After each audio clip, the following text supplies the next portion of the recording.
nature of his life and his needs, you know. And so lest we believe that this elsewhere is a matter of solitude and privacy in individual terms, an opportunity for self-examination in a new rhythm or free of impediments, which part of which is true. But that's the Haven part again. The question is, what's the rest of it? Well, it all depends on how you unpack the notion of community of love, right? There it is. So what does a community of love entail? Right. Right. It's not just, I said, it allows one to laugh full belly laughs, to rage, to be vulnerable, one could add, of course, to explore one's desire. That vulnerability, you know, for Jimmy, it always evidences itself in the very vexed nature of being loved and loving. Yeah. Right. So what yes. You know, so this community of love is complex, and Baldwin's community of love includes not only Buford Delaney, it includes the lover at the time and the like, but you know, David, Carol makes her way over there as well. So there's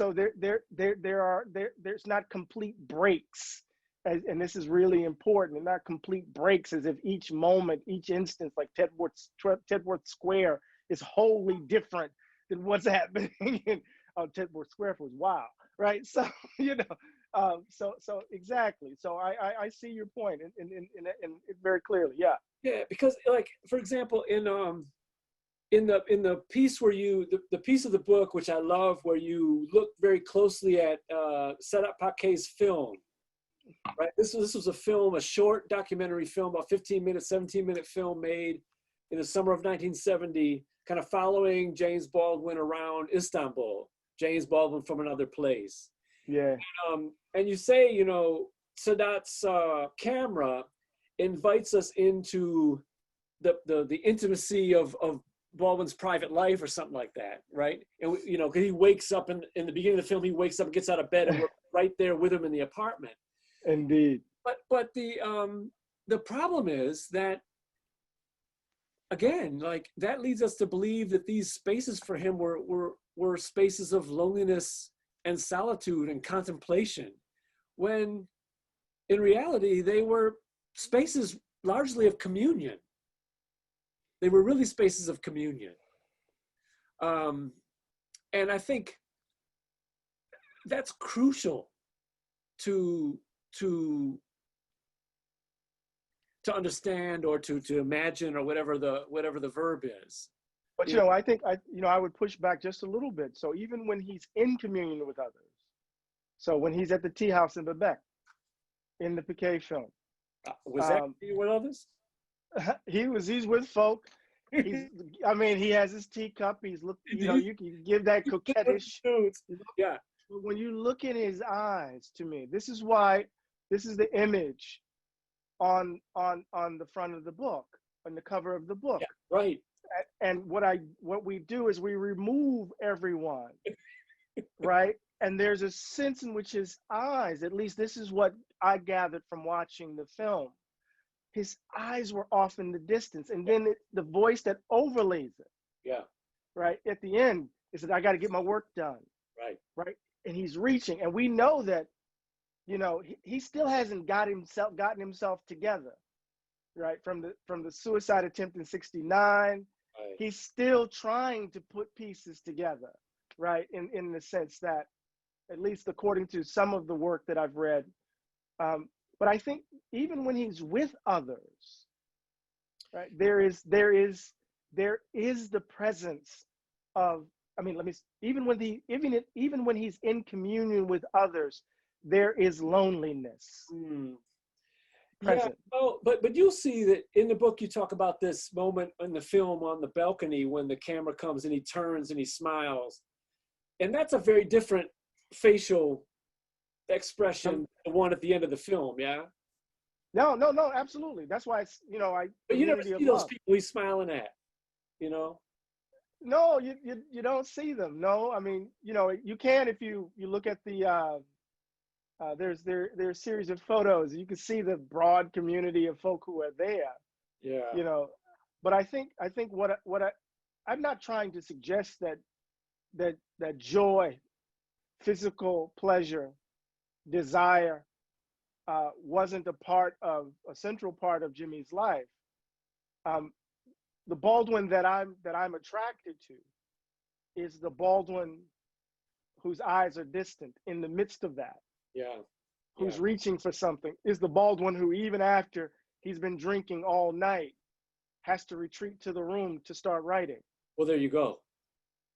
There you go. Right. So we've been drinking and partying and doing everything. Everybody else collapses. He goes into that room and boom. Or, you know, they have to hunt him down. You know, Richard Avenden and folk have to hunt him down and then lock him into, he said, okay, all right, go lock him into a room. And he comes out with the essay For Nothing Personal. I mean, so that in order for that to be possible as a writer, right, you know, that means that you're thinking about it all the time, that you're carrying it with you, even as you're moving about the world, Yeah. such that when you get to the study, it's not sui generis, right? It's literally the process of crafting what's been going on in your head the entire time of your living before you get to the study. Yeah. Right. And so, you know, I think in terms of Baldwin's process in Elsewhere, I think what you often find, what you almost always find, is the proximity of a space of deep solitude, which you're talking about, late at night work, and a space of free communion with other people. Just straight up free communion with other people. He needed to be able to kind of walk out of one room and into the other, almost literally.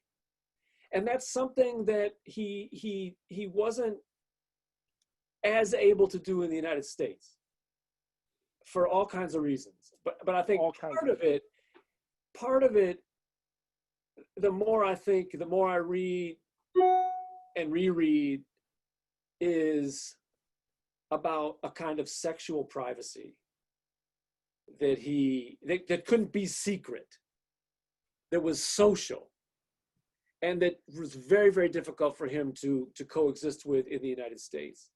He did it for here and there, but the most of it was elsewhere, you know, and it was something which linked the erotic, the physical, the communal, and then that deep imagination where you know, a writer works in a specific kind of way, you know, with a pen and paper, or with a typewriter, or whatever it is. Yeah. So, you know, I just really quickly, in terms of, you know, that seems right to me on a certain level. And, you know, until we get access to the full breadth of the archive, we'll see what happens, but what is revealed. But I think what I'm trying, as a writer, and you so as well. yeah, I do know that when we're in the grips, when we're in the throes of it, even in the most social of moments, right? Even in the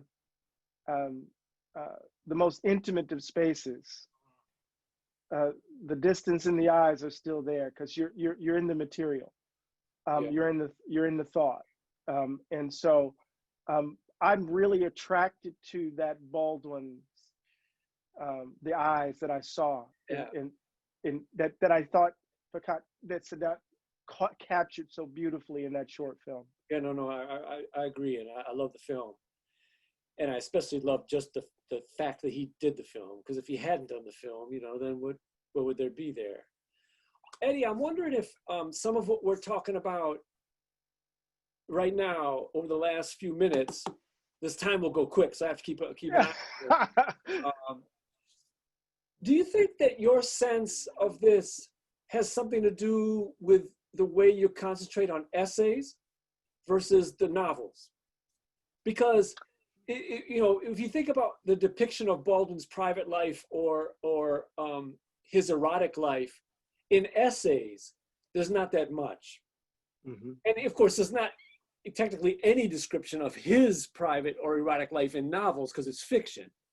But we can see there that the depiction of life is far freer in those terms, in fictional terms, than it is in the essay. And because when you think about, when you say, no matter what, in the swing of communal a party, or even in an intimate scene in private, the thought is still there, the eyes are still there. I wonder if that's not, the essayist's mind. Whereas in fiction, or in poetry for that matter, as an artist, it's the whole metabolism, the bloodstream, hamstrings. It's all, a part of the word. There's no separate thought in those same terms. You see what I mean? We might have to. Well, I might quibble with the hard distinction there. I mean, I think it's certainly the case that my focus on the nonfiction keeps into view certain things and keeps out of view other things. Yes. I'm really attracted to him. I think he's most successful as a writer, right? In that form, it gives him,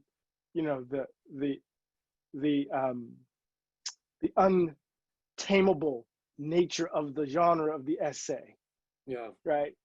Fits perfectly with Jimmy's intellect, it seems to me. It allows him to meander and to make his way, make his way back. It allows him to do the deep sea dive with regards to himself and the country. So I think, to me, he's the inheritor of Emerson, right? He brings Emerson across the tracks. I mean, so to me, there's just simply no American essayist that can touch the hem of his garment. Right. Now, that said, the title of the book comes from Just Above My Head, the last novel. But I think that's really not a part of Begin Again. No, not at all. The fiction doesn't enter at all. Right. And I think, I mean, we could quibble about how we imagine the fiction writer or the poet. You're a poet. I dabble in fiction in the privacy of my study. You read a lot of it. I know that. Yeah, and I've read some of your beautiful fiction as well, and poetry, of course. But I think I can't help but think that there's I know I'm stumbling here. I don't want to make the hard, fast distinction between Baldwin's sense of loneliness and solitude, a sense of misfittedness, right, and desire. I don't want to make that hard distinction, but I want to see. I want to hold on for me, because it's me that solitude and loneliness matters, right? Yeah. Because it is the point of contact between him and me. His eyes look familiar, right? That sense of misfittedness, right, in the midst of a kind of sociality makes sense, right? So it's all selfish, if that makes sense. Yeah. Right. As a person who steps to him in a particular sort of way, right? Yeah. So I'm attracted to that, maybe because I'm seeing myself there. Who knows? Well, yeah, that's where we started this. That Baldwin, all art has a mirror in it of us, and Baldwin's is a particularly challenging version of that mirror, for sure. So yeah.